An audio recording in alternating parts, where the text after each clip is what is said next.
வெற்றிலை வராகி தாயின் வெற்றி வாக்கு இது என் தங்கமே. சிறப்பான மகிழ்ச்சியான சம்பவம் ஒன்று உன் வீட்டில் நான் நடத்தி தரப்போகிறேன். அழும் நிலை வந்தாலும் என்னிடம் மட்டும் நீ சொல்லி அழுதுவிடு. அடுத்தவனிடம் சொல்லி ஒருபோதும் அழாதே.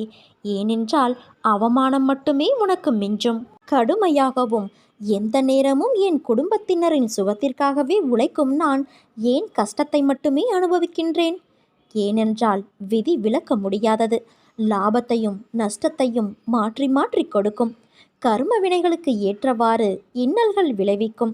உனக்கு வரக்கூடாத வியாதிகளும் வந்து துன்புறுத்தும். கர்ம வினை அழிவதற்கு முன்பு நீ முடிந்தவரை பிறருக்கு எந்த பிரதிபலனும் இன்றி நன்மைகள் செய்தால் விரைவில் உன் கர்ம பந்தத்திலிருந்து விடுபட்டு சந்தோஷமான வாழ்க்கையை பெறுவதற்கு நான் உனக்கு உதவ முடியும். அப்படி செய்யவில்லை என்றால் எந்த உபாயமும் எடுபடாது. தர்மமே தலை காக்கும். மனதில் உள்ள விரோதங்களையும் வீண் வாதங்களையும் அழித்துவிடு. தீங்குக்கு தீங்கு என்பதை தவிர்த்துவிடு. தீங்குக்கு பதிலாக நன்மையை செய் குழந்தையே. பிறருடைய சொற்கள் உனக்கு தீங்கு இழைக்காது. அதே சமயம் உனக்கு தீங்கு இழைத்தவர்களுக்கு உதவி தேவைப்படும் போது நீ அவர்களுக்கு உதவி செய். அதனால் நீ மகுடமாய் உயர்வாயே தவிர தாழ்ந்து போக மாட்டாய். பிறர் துன்பப்படுவதைக் கண்டு தான் இன்புறுவதைப் போன்ற பாவம் வேறு இல்லை.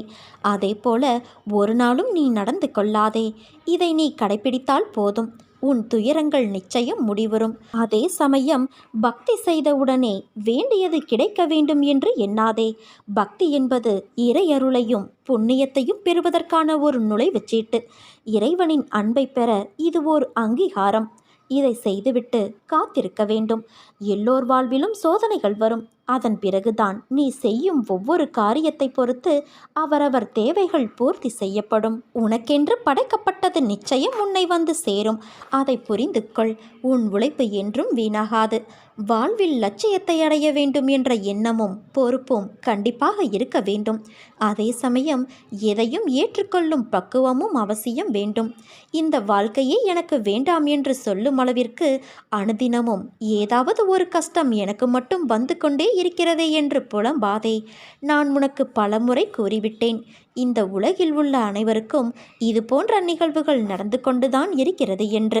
உனக்கு பெரிதாக தெரியும் பிரச்சனை மற்றவருக்கு சிறிதாகப்படும். உனக்கு சிறிதாக இருக்கும் பிரச்சனை மற்றவருக்கு தலையாய பிரச்சனையாக இருக்கும். உன்னுடைய பலத்தை நீயே நம்பவில்லை என்றால் வேறு யார் நம்புவது? நம்பிக்கையோடும் மனதைரியத்தோடும் நிதானமாக யோசித்து செயல்படு. உன் காரியம் நிச்சயம் கைகூடும் குழந்தையே. நிகழ்காலம் உனக்கு கடினமாக இருந்தாலும் இது நிரந்தரம் என்று நினைத்து கொள்ளாதே. நிலைகள் மாறும். காலம் மாறும். உன் அம்மாவான நான் மாற்றுவேன். நீ எல்லா செல்வ வளங்களையும் பெற்று நல்ல பெயரோடு நிம்மதியான வாழ்க்கையை வாழ்வாய்.